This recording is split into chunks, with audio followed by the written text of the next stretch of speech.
So Elon Musk has spoken a lot about what he calls the woke mind virus, and he has good reason to.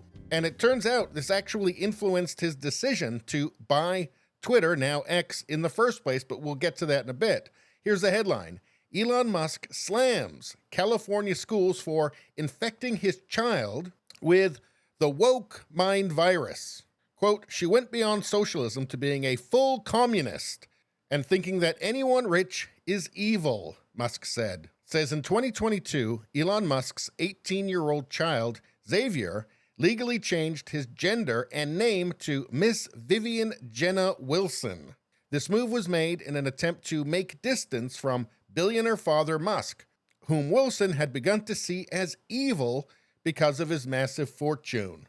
And I've got a feeling that as, just the reality of living and surviving in the world starts to set in on this person who's still very young, I've got a feeling that perhaps might warm up to dad a little bit and his billions of dollars. Not to mention the fact that if you're a communist, you've got to hang out with other communists. And if there's one thing we know about communists, they're awful. So I'm just putting it out there that he might see a change of heart from his kid eventually. An excerpt from an upcoming biography of Musk, written by Walter Isaacson, has revealed that the SpaceX and Tesla CEO blamed the decision on the woke mind virus Wilson had been infected with while enrolled at a progressive school in Los Angeles. So this school called Crossroads, it's $50,000 a year. So it seems like kind of a bad deal, paying $50,000 a year to communists to turn your child into a communist who hates you. Oh, and who also turns your son into your daughter. And of course, that's part of the game plan for Marxists. Turn family members against each other. They've been doing it as long as they've been Marxists. Here, from a Marxist perspective on the family. Marx and Engels believed that the monogamous nuclear family emerged from and benefits capitalism. What else? According to Engels, the nuclear family promotes inheritance and consequently intergenerational inequality. And of course, as any cult leader will tell you, separating people from their families, from their loved ones, is crucial in indoctrinating and brainwashing them, turning them into a robot, a communist drone.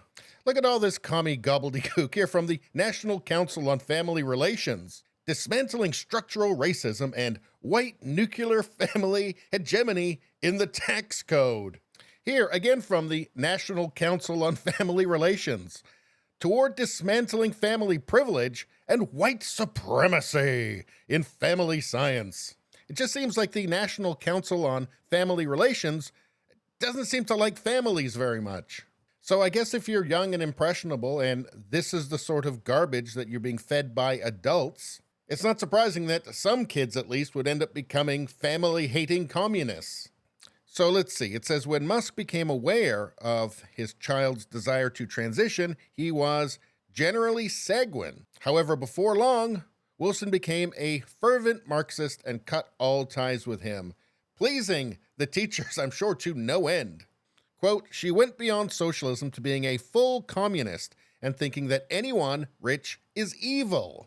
I've made many overtures, he said, but she doesn't want to spend time with me. And according to the biography, the experience set off a desire in Musk to inoculate the population against the woke mind virus, which he eventually saw had spread to nearly all parts of society, including academia, entertainment, and social media. And then just 6 months after Xavier legally became Jenna, Musk purchased X, the platform previously known as Twitter, and set to work releasing the platform of the far-left shackles placed upon it by previous owners. And he did talk a lot about the woke mind virus, how bad it was, how bad censorship is, and that's why I was very hopeful when he bought Twitter. In fact, I started up a Twitter account for my channel, which initially started off going very well, and now has started to trickle off and really not do much at all, like a lot of people are saying on Twitter for some reason. And coincidentally, he hired a new CEO, this Linda Yaccarino, who's been talking about the freedom of speech, not reach policy, so shadow banning. And we've been through all this before. Who decides what's hate speech? Who decides what's lawful but awful? Well, it's definitely not you. And they're definitely not going to be like you. They're going to be more like those teachers at the $50,000 a year school who want your children to hate you and become communists. Anyway, that's all I got to say about that. Please subscribe, like, and share. Sharing really helps me out. I thank you for that. I will see you next time.